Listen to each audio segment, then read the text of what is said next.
Quantos acharam Josué 14, o verso 12 a 14? Diga amém. Amém. Está escrito: agora, pois, dai-me este monte de que o Senhor falou naquele dia, pois naquele dia ouviste que lá estavam os anaquins e grandes e fortes cidades.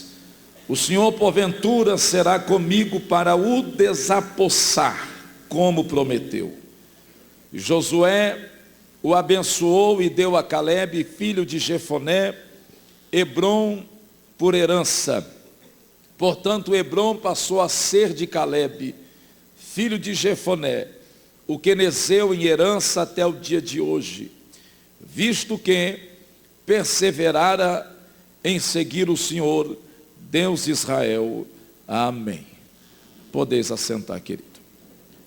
Meus amados e queridos irmãos, 2 anos após a libertação do jugo egípcio, Moisés organizou uma expedição a Canaã, e o grupo era formado por líderes de cada tribo, e teria a missão de analisar as características gerais de todo o território de Canaã. Eles deveriam observar as condições necessárias para que o projeto de conquista lograsse o êxito esperado.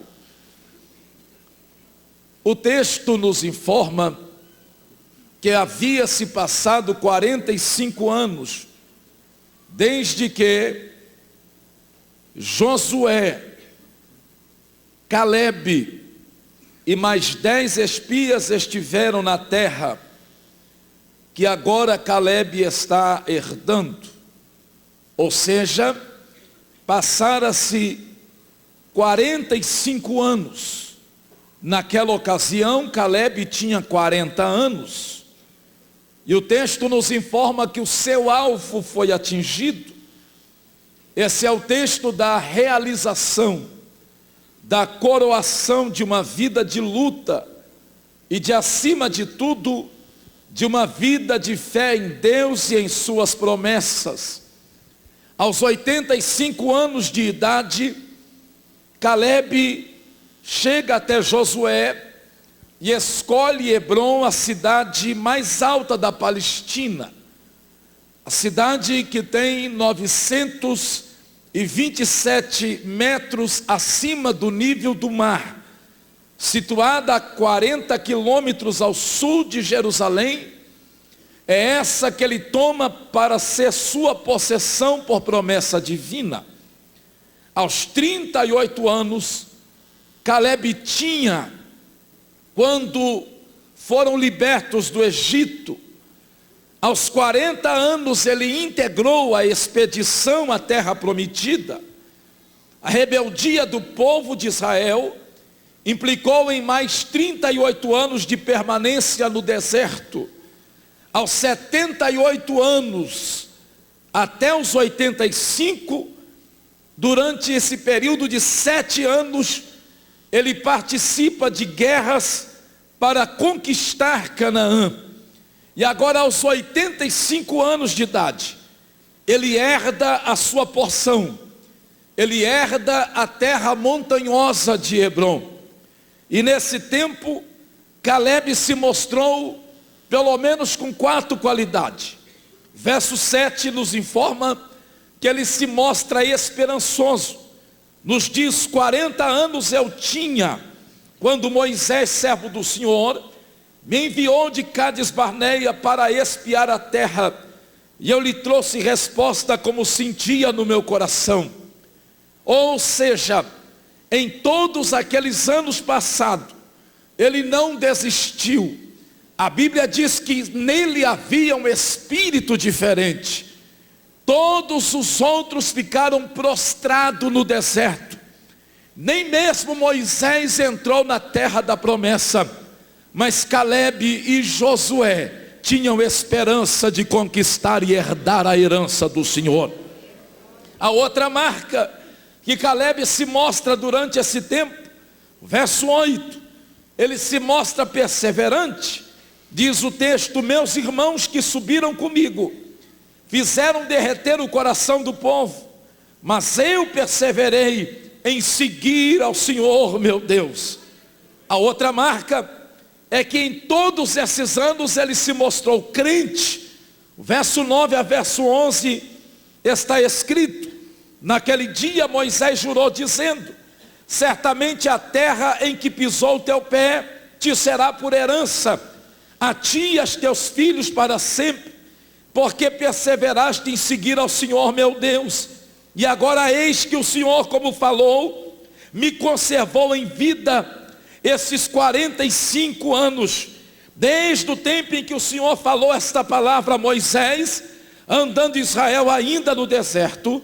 E eis que hoje eu tenho já 85 anos, ainda hoje me acho tão forte como no dia em que Moisés me enviou.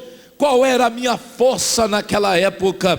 O que ele está dizendo é: apesar dos 40 anos de deserto, apesar dos 38 anos debaixo de um deserto por causa da rebelião, apesar de toda a provação e da idade que me pegou e chegou a mim, eu ainda permaneço mesmo. Eu não diminuí, eu não abaixei na minha moral, eu não relaxei na minha fé, eu continuo crente e com a mesma disposição para conquistar. A outra marca que ele se mostrou durante esse tempo é que ele ainda é idealista. O verso 12 diz: agora pois, dai-me este monte. Ele não está pedindo um vale, ele não está pedindo um lugar plano, ele não está pedindo uma campina verdejante com águas, ele está pedindo um local de montanhas. Ele diz: dai-me este monte de que o Senhor falou naquele dia, porque tu ouviste naquele dia que estava ali os anaquins, os gigantes, bem como as cidades grandes e fortificadas. Porventura o Senhor será comigo para os expulsar, como ele disse. Aleluia. Ele tem um ideal, ele tem um foco, ele tem uma visão, e apesar dos seus 85 anos, ele diz: agora chegou a minha hora, agora chegou a minha vez. Josué podia dizer: mas fica por aqui, no lugar mais plano, você já não está com tanta força, com tanto vigor assim. Ele diz: pelo contrário, eu me sinto hoje tão forte quanto eu tinha 40 anos. Deus prometeu e Deus vai fazer.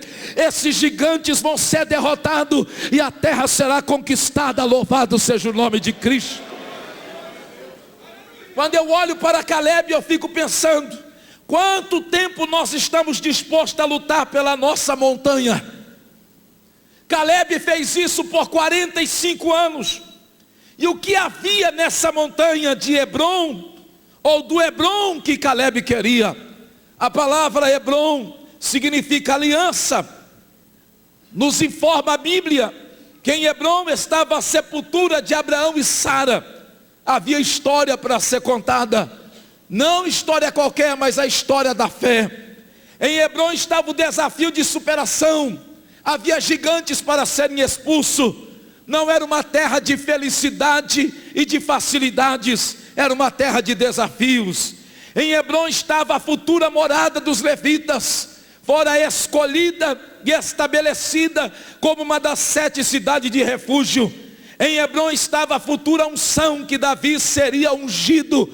Então ele escolhe o lugar certo, ele escolhe um lugar de fé, um lugar para superação, um lugar de desafios, um lugar onde a adoração é constante, um lugar onde a glória de Deus se revela, um lugar onde há profetas e mensagem do Senhor, um lugar onde mora sacerdotes, um lugar onde Deus desce para aquietar o coração do povo, um lugar onde o oprimido, aleluia, e perseguido é refugiado e encontra perdão, um lugar onde tem unção, um lugar onde tem graça, um lugar onde Deus declarou: daqui vai sair aquele que sentar-se na cadeira que um dia o meu filho reinará para sempre.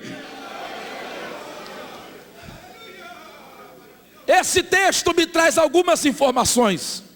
A primeira dela é essa: qual o tamanho da sua promessa? Só se dá o devido valor a uma promessa de Deus quando sabe a extensão, o tamanho dela. Para Calebe, a promessa do Monte Hebron era muito grande. Por quê? Porque aquela promessa simbolizava que ela seria do tamanho de sua lembrança. O verso 6 diz: tu sabes o que o Senhor falou a Moisés, homem de Deus, em Cades Barneia, a respeito de mim e de ti. Tu te lembras, meu irmão, quando a promessa, e qual a promessa do Senhor sobre a minha vida, sobre a sua vida, sobre a sua família, sobre seus filhos? A promessa será do tamanho da tua lembrança. A promessa será do tamanho daquilo que você consegue captar. Outra coisa, qual o tamanho da tua promessa? A tua promessa será do tamanho da sua esperança. Porque o verso 7 nos diz que 40 anos ele tinha quando Moisés, servo do Senhor, o enviou a Cades Barneias para espiar a terra. E ele trouxe resposta, como sentia no seu coração. Enquanto 10 homens estavam dizendo: tem gigante, a terra é boa, olha os frutos, mas as cidades são intransponíveis, as muralhas são fortes demais, é uma terra que nos engolirá. Ele todavia se levanta e ele coloca o que está no seu coração, dizendo: não temais, porque Deus nos entregará a terra. Conquistar Hebron é um desafio que exige esperança. Outra coisa, a tua promessa será do tamanho da sua disposição. Porque ao verso 8 ele diz: mas meus irmãos que subiram comigo fizeram derreter o coração do povo. Mas eu, todavia, porém, eu perseverei em seguir ao Senhor meu Deus. Aleluia. Até quando ou até aonde você está disposto a perseverar por aquilo que Deus tem falado que vai fazer na sua vida? Eu me lembro que quando eu fui descer as águas do batismo, meu pastor pegou-me pela gola da bata, e antes dele fazer a palavra de confissão, ele olhou nos meus olhos, e engraçado, ele tinha dito para todos, conforme a sua palavra de confissão: eu te batismo em nome do Pai, do Filho e do Espírito Santo. Mas em mim, após isso, ele olhou nos meus olhos e disse: até onde você está disposto a seguir a Jesus? E eu olhei para ele e disse: não entendi. E ele disse: porque dependendo da sua resposta, eu não te desço as águas. Eu olhei para ele e disse: eu estou disposto a seguir o Senhor até que a trombeta toque, nos une para sempre. Ele disse: então eu te batizo. Até onde você está disposto a seguir a sua promessa? A maior promessa de um crente não é ter vida farta nessa vida. A maior promessa de um crente não é ter regalias. A maior promessa do crente nem é ser cheio do Espírito Santo e falar em línguas. A maior promessa do crente é morar nos céus, aleluia, de glória. Quando eu olho para Calebe, eu observo que a minha e a sua promessa, ela será do tamanho da nossa visão. Porque o verso 10 ele diz: e agora eis que o Senhor me conservou em vida, como disse. 45 anos são passados desde que o Senhor falou esta palavra a Moisés, andando Israel ainda no deserto. E agora eis que eu já tenho 85 anos. Você pensa que ele está pensando em aposentadoria? Você pensa que Calebe está pensando numa rede, numa casinha branca, à beira da praia. Não, ele continua vendo além.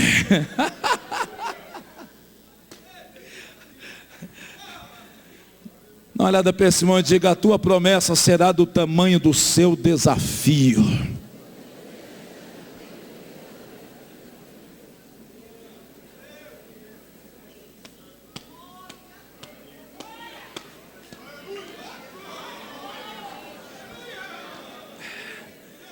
Ele para tudo e diz: tem anaquins, ou seja, tem gigante.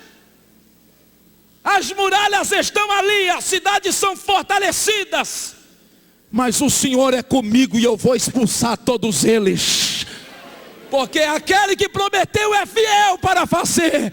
Pega na mão desse santo e diga: você está querendo desistir por causa de desafio? Se te mostrarem frouxo no dia da tua luta, as tuas forças serão pequenas. Te levanta nesta noite, e aleluia, na presença do Senhor. Encara, vai para cima, porque uma promessa não se realiza sem desafios. Emai kalamashuri mikandaraia.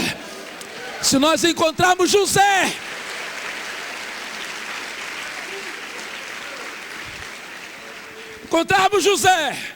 e perguntarmos: José, você foi um grande homem no Egito, qual foi o seu maior desafio? Ele vai dizer: eu enfrentei uma cova, eu enfrentei a perseguição dos meus irmãos, eu enfrentei a calúnia da senhora do meu Senhor, eu enfrentei presídio, mas eu cheguei lá porque eu não desisti.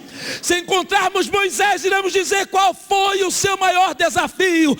Ele diz: deixar de ser filho da filha de Faraó, para me unir a um povo sofrendo a vergonha, mas olhando para o alvo, servindo a Deus. Aleluia, esse foi o meu maior desafio. Caleb, qual foi o seu maior desafio? O gigante, a montanha, a cidade, mas eu não desisti, eu não abri mão dela.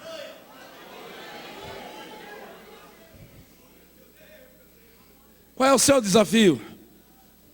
De Gideão foram 300 para vencer milhares. De Davi foi derrotar um gigante com uma pedra. Elias foi enfrentar opositores na fé.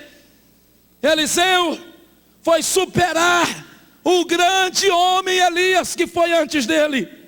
Paulo foi enfrentar todo tipo de situações contrárias à pregação para levar o evangelho aos gentios. Jesus foi enfrentar o pecado da nossa natureza, porque ele era Deus, mas não usou por usurpação ser igual a Deus. Ele disse: eu aceito, eu abraço o desafio, aleluia, de abrir uma porta na eternidade para aqueles que foram lançados fora do jardim. E ele veio, encarnou-se nessa natureza humana, mas não pecou, venceu o pecado, venceu a morte, venceu o diabo, venceu o inferno, subiu ao céu, triunfou, aleluia. Qual é o seu maior desafio, irmão? Uma promessa não se realiza sem desafios. Nós temos visto uma geração que por qualquer coisa desiste. Uma geração de traidores. Uma geração de poucos fiéis, poucos amigos. Uma geração de pessoas que, se ali na esquina disser que a campanha do lenço está curando todo mundo, então eu abandono algo firme e eu vou para lá, porque o meu negócio é o momento, é viver o momento, é a onda do momento. Essa geração pós-moderna é uma geração que não tem raízes, aleluia, uma geração que não encara desafio. O primeiro desafio no casamento, ele divorcia. O primeiro desafio numa bancarrota profissional, ele quebra e abre falência, e então entra em depressão. O primeiro desafio ministerial, ele retrocede, ele quer voltar, ele quer desviar. Mas o crente verdadeiro, o crente genuíno, ele diz: eu vou encarar, porque maior é aquele que está comigo. Eu não abro mão da minha montanha.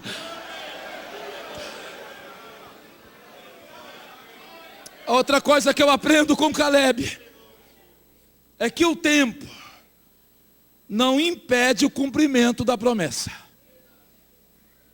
O verso 8 diz: mas meus irmãos que subiram comigo fizeram derreter o coração do povo. Eu, porém, perseverei em seguir o meu Deus.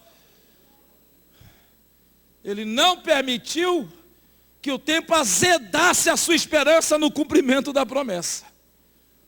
Dá uma olhada para esse santo que está do lado aí, me ajuda a pregar. Diga para ele aí: o tempo é um instrumento que Deus usa para nos aperfeiçoar, nos preparar e nos tratar.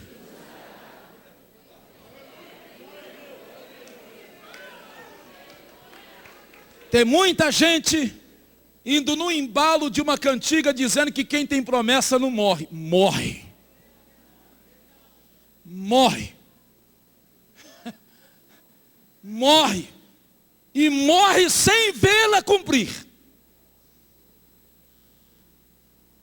Caleb sabia que não morreria antes de ver o cumprimento da promessa, porque no tempo de Deus, ele deixou ser aperfeiçoado, ser preparado e ser tratado.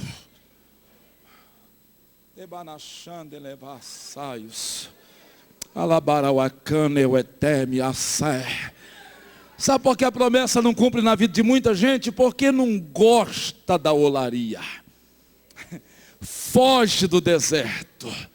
Foge do tratamento divino. Pensa que o cristianismo é um parque de diversão. Eu aceitei Jesus, oba, vai tudo melhorar, vai sim, mas com muita luta, com muita tribulação, aleluia, com muito fogo para ser purificado, com muita mão divina apertando aqui, apertando ali, porque você não chegou aqui perfeito, tem um temperamento que o Espírito Santo precisa modelar, tem um caráter que ele precisa mudar, aleluia, tem vícios que ele precisa libertar. Você não chegou aqui perfeito, então para tomar posse das promessas de Deus, você tem que se entregar à patrola do Senhor e dizer: pode passar por cima, mas depois que passar, o campo vai ficar pronto para a grande colheita. Glória a Jesus. O tempo passou, mas Caleb não envelheceu por dentro. Diz: o Senhor me conservou em vida. Eu estou tão forte hoje, como no dia que Moisés me enviou. Qual era a minha força naquela época? É hoje. Eu estou tão pronto para sair para a guerra agora, como eu saí naquele dia. Ele não se envelhece por dentro. Ele continua olhando para o alvo. Irmão, eu estou com 4,7, com essa cara de 18. Amanhã eu vou fazer 48 anos. O meu plano e da minha esposa é que aos 55 eu estou pegando uma igreja para pastorear e chega de andar. O meu pensamento, não do eterno. Mas você acha que nessa idade, eu estava dizendo ao Emanuel, eu me considero hoje um homem, não um homem frustrado. Não. Quem prega o evangelho não se frustra. Eu me considero um homem escandalizado com o evangelho que se vive hoje.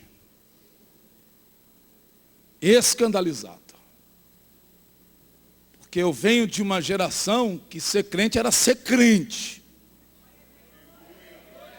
Não se barganhava fé. Não se vendia a preço de banana. Sou de uma geração que a gente não cobrava para pagar. Aliás, para pregar. A gente nem ficava olhando para a oferta. Vivia de trem em trem aqui, ó. Ia lá no Brás, entrava e ia pregando, depois voltava pregando.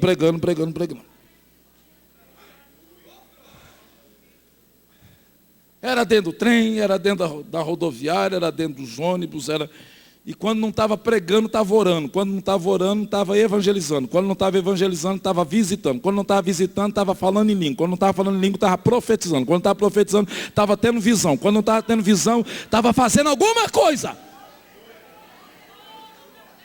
Mas essa geração tem me escandalizado.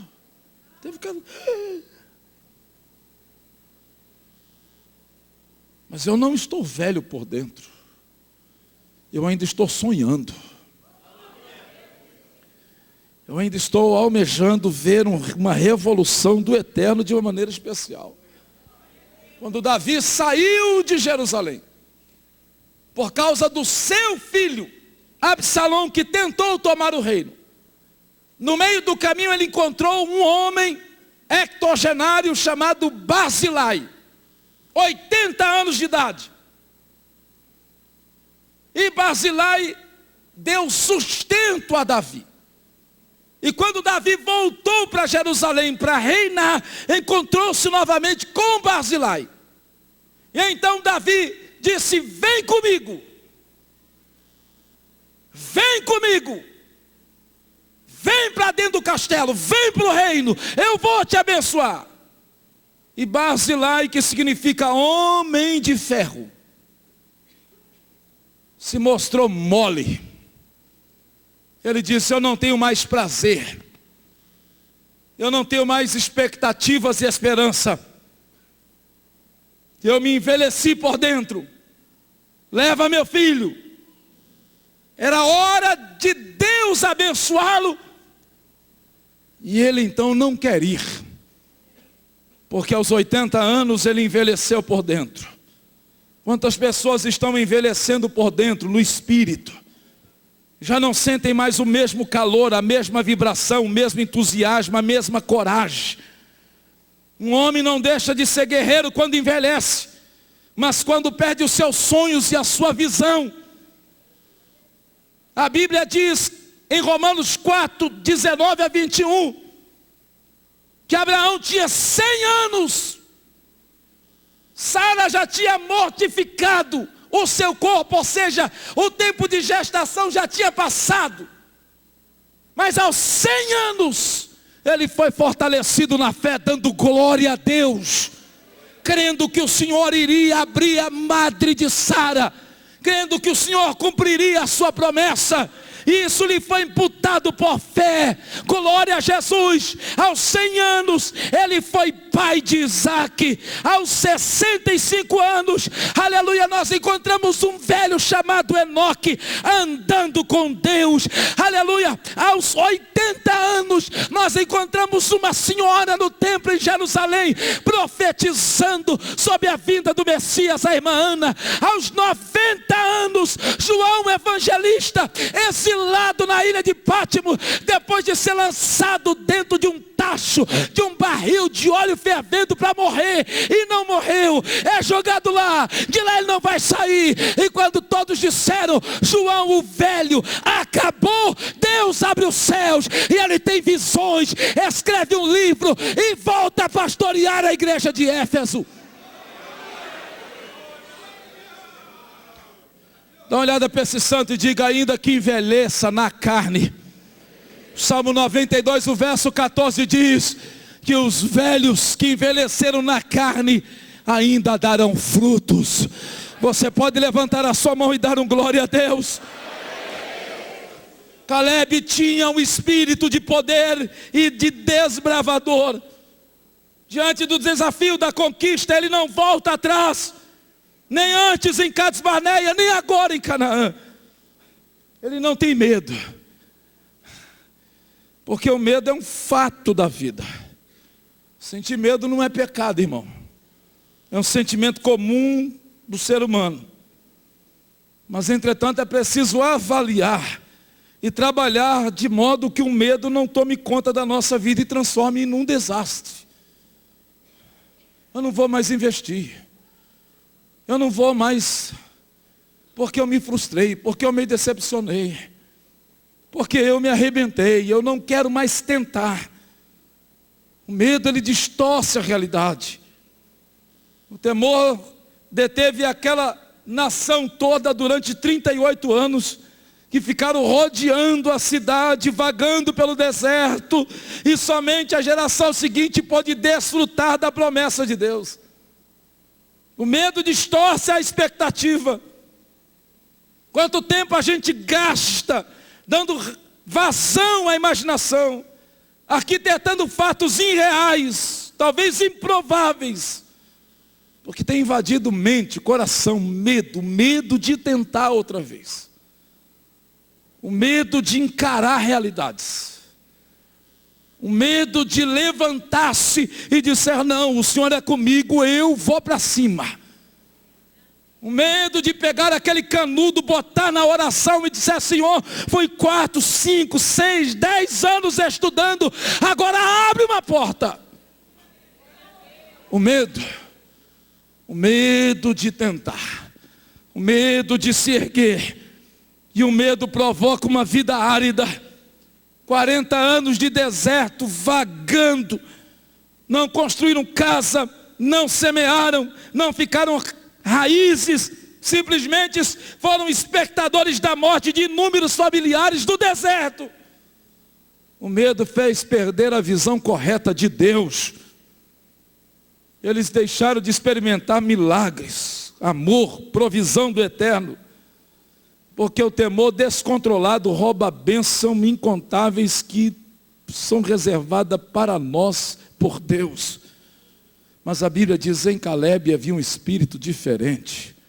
Dá uma balançada nesse crente e diga aí, tem um espírito diferente, irmão.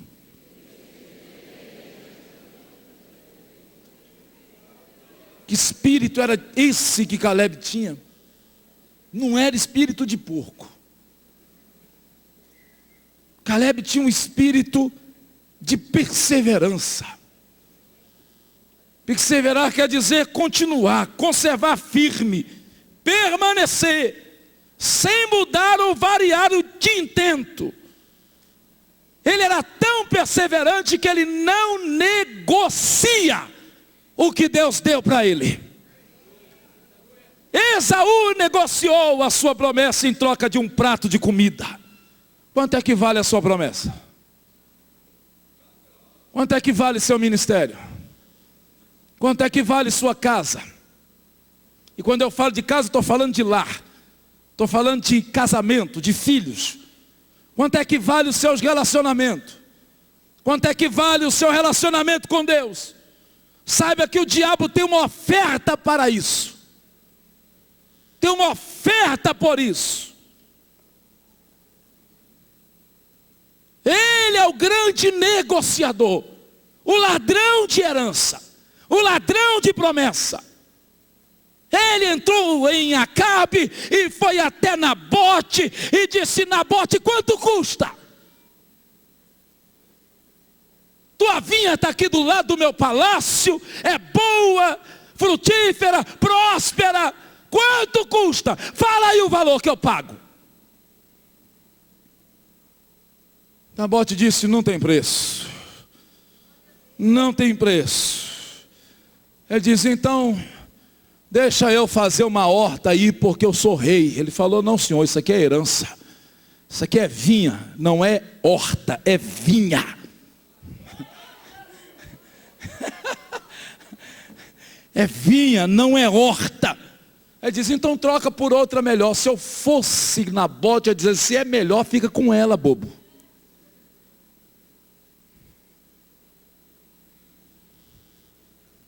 Mas ele diz, eu não troco, eu não vendo, eu não dou, eu não empresto. É minha herança. Dá uma olhada para esse santo, diga, sua casa é herança. Seus filhos são herança. Casamento é a delícia do Senhor, herança que o Senhor te deu. Os bens que o Senhor deu para você cuidar são heranças. Os dons espirituais é herança. Você é apenas mordomo, está apenas cuidando, pelo amor de Deus. O diabo está perguntando quanto custa. Diga para ele, não tem preço, não tem preço. Eu não vendo, eu não troco. Não vai transformar em horta aquilo que Deus me deu.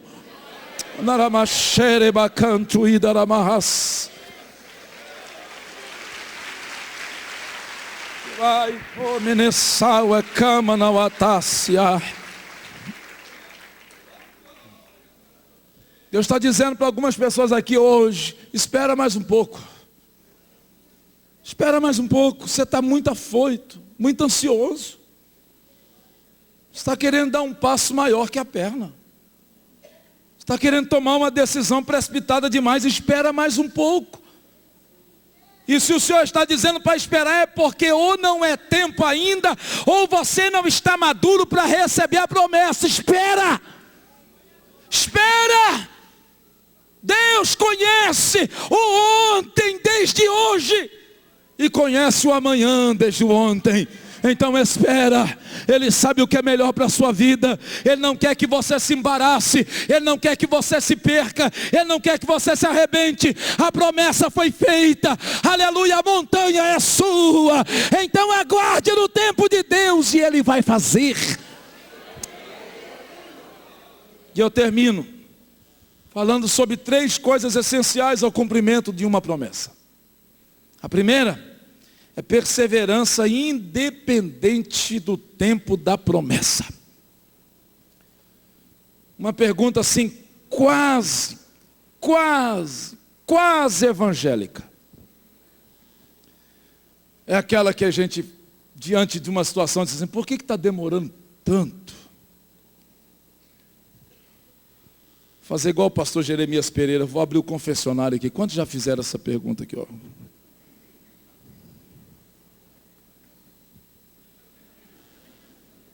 Por que está demorando tanto?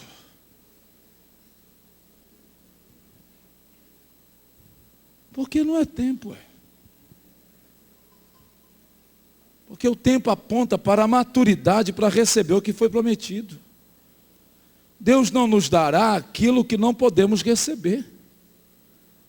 E não é por punição, mas por amor a nós. Quando nós agimos sem maturidade, nós perdemos o foco da promessa. Então, perseverança, independente do tempo da promessa, irmão. Continua firme, desista não, não abra mão, vai acontecer porque Deus é fiel. Eu nunca vi uma palavra do Senhor cair por terra. Eu nunca vi uma palavra do Senhor não cumprir. Eu sirvo ao Senhor há 28 anos, são 28 anos vivendo de milagre, vivendo de provisão diária, vivendo de intervenções divinas, vivendo de milagres, são 28 anos crendo que Ele é fiel. Oramachandele baracas. Ehai calamachuraba. Meu aluguel mais o condomínio dá uns 1.500 e poucos reais. Eu moro num lugar bacana que Deus me deu para morar. É aluguel, mas é bacana. Em frente à praia. Pensa. Oh, aleluia.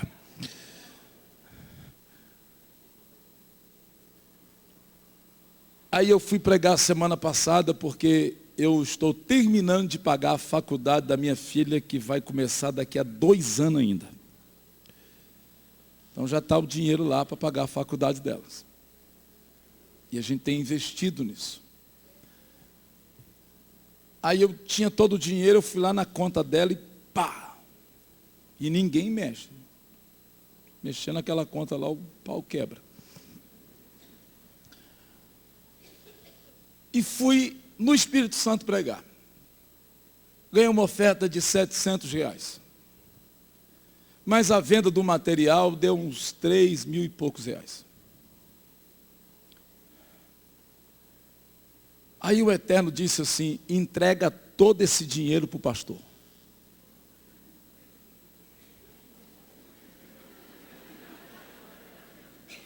Segunda-feira eu tinha que pagar meu aluguel e condomínio. Isso era domingo. E eu estou ali na mesinha ali que fizeram fora da igreja, vendendo, e Deus falando comigo, e eu, compra aqui, irmão, Deus te abençoe e tal. E o Senhor, esse dinheiro não é teu. E eu, aleluia, glória a Deus.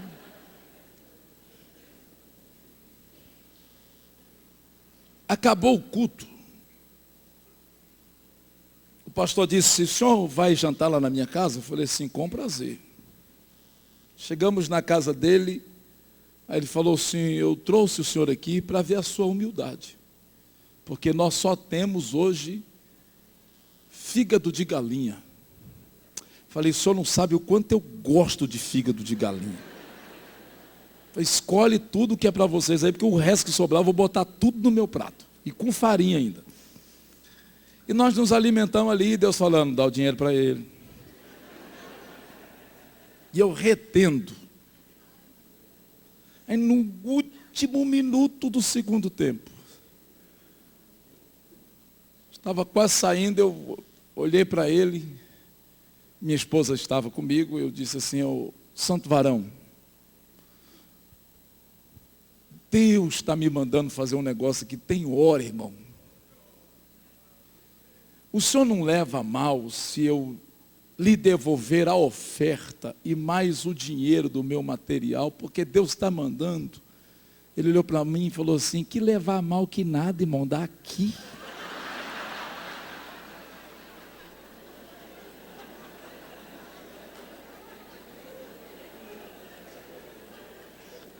Aí ele foi lá dentro, pegou umas contas, veio assim, a mulher dele já chorando, falou, está aqui, ó. É o dinheiro exato para mim fazer uma compra, porque só tem galinha. E pagar essas contas aqui. Esse mês a igreja não pôde me dar a prebenda. Nós fechamos no vermelho. E esses R$700 que você está levando de oferta, foi que as irmãs venderam quentinhas para te trazer aqui. Eu falei, é teu, varão. Deus te abençoe. E entrei no carro e ele falou assim, pastor, está aqui, ó, R$100 se eu botar gasolina para ir embora. Me deu R$100 ainda. Aí eu botei gasolina e fui dentro do carro e a mulher disse, e agora? Falei assim, agora a gente ora.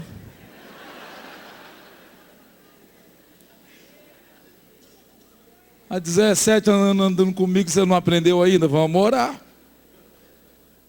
Chegamos em casa umas 3 horas da manhã, eu dobrei o joelho, falei com Deus.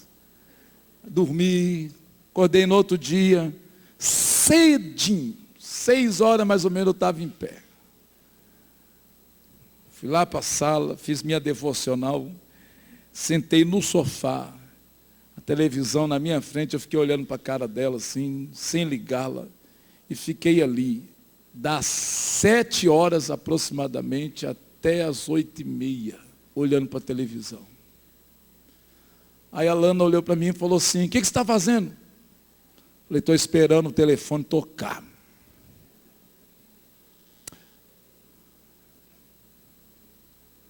Aí deu umas 9 horas, eu falei, eu vou para o meu lugar de oração. E vou deixar o telefone aqui e ele vai tocar. E eu saí em frente à praia onde eu moro, a praia das tartarugas, que eles chamam. A praia está tomando conta. A onda está vindo e está arrebentando tudo, e daqui a pouco vai atingir a avenida se o prefeito não acordar. Mas está arrebentando tudo ali, porque é tudo invasão. E como ela vem, a onda vem comendo tudo por baixo, assim, na praia, junto à calçada, né, que ninguém anda mais por cima, porque é perigoso, ficou assim uma parte coberta, e é como se fosse uma caverna, e já tem semanas que eu estou orando ali. Semanas que eu estou lá orando. Um local bacana, porque ninguém tem ido àquela praia por causa que ela é muito perigosa. Então aquele local é o meu local de oração. Tem semanas eu oro e fico lá cantando hino, e oro, e canto mais hino, e oro, e depois eu pesco. E eu fui para lá.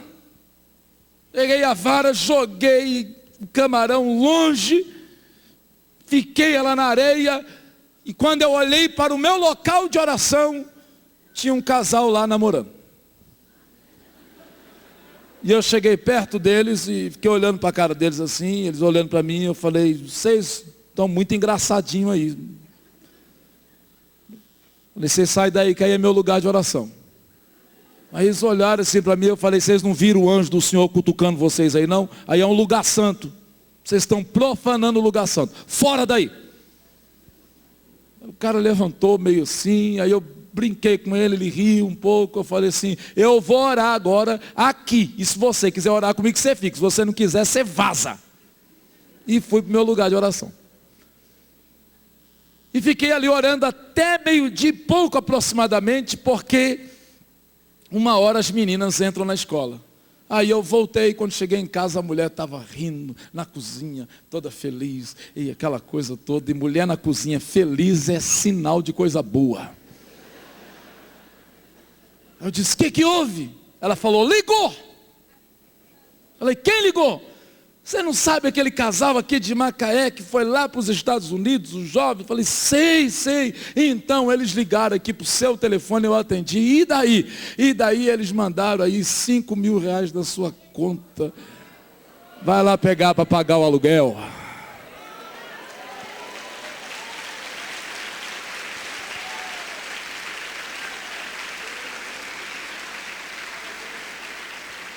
Por que eu estou contando isso? Porque ficar ansioso não resolve. Arrancar cabelo não resolve. Fugir do problema não resolve. Então o negócio é ir para cima, é dobrar o joelho e dizer, Senhor, agora é só a tua mão para operar o milagre. Agora é só a tua mão para agir aqui. E depois de orar, depois de jejuar, depois de fazer campanha, se não houver sinal de uma mão, não desista. Fique lá até que a mão apareça e haja milagre da parte de Deus. A outra coisa essencial ao cumprimento da promessa é que nós somos fortes debaixo da promessa. No versículo 11 ele diz que sua disposição e vigor era como no dia em que Moisés o enviou. Ou seja, quando nós estamos debaixo da promessa de Deus para a nossa vida, Ele nos revigora até chegar o dia da promessa se cumprir. Dá uma olhada para esse santo e diga, quanto mais luta, mais graça da parte de Deus você vai receber. Diga, luta dobrada, graça dobrada. Luta triplicada, graça triplicada. Aleluia, você não será enfraquecido. Você não vai para o estacionamento. Você não vai para o acostamento. Você não vai retroceder. O diabo não vai cantar vitória. Persevere, continue, porque você está debaixo da promessa do Eterno. E eu termino. Perseverança, disciplina e obediência andam juntas para que a promessa de Deus se cumpra. Vou repetir, perseverança, disciplina e obediência andam juntas para que a promessa de Deus se cumpra. Ainda que o diabo venha trazer distorção da visão, ainda que a sua alma minta para você, causando impaciência não controlada, e ainda que você seja levado a tomar decisões precipitadas, fique no lugar que o Senhor te estabeleceu.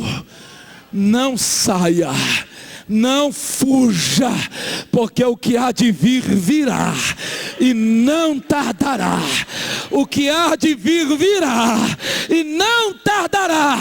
Volte para a sua casa esta noite, após o culto, dizendo, Satanás, eu vou continuar aqui, eu vou continuar aqui, e amanhã eu estarei aqui outra vez, e depois da manhã eu estarei aqui outra vez, até que o céu se abra e Deus se lembre de mim. Dê uma salva de palmas ao Senhor.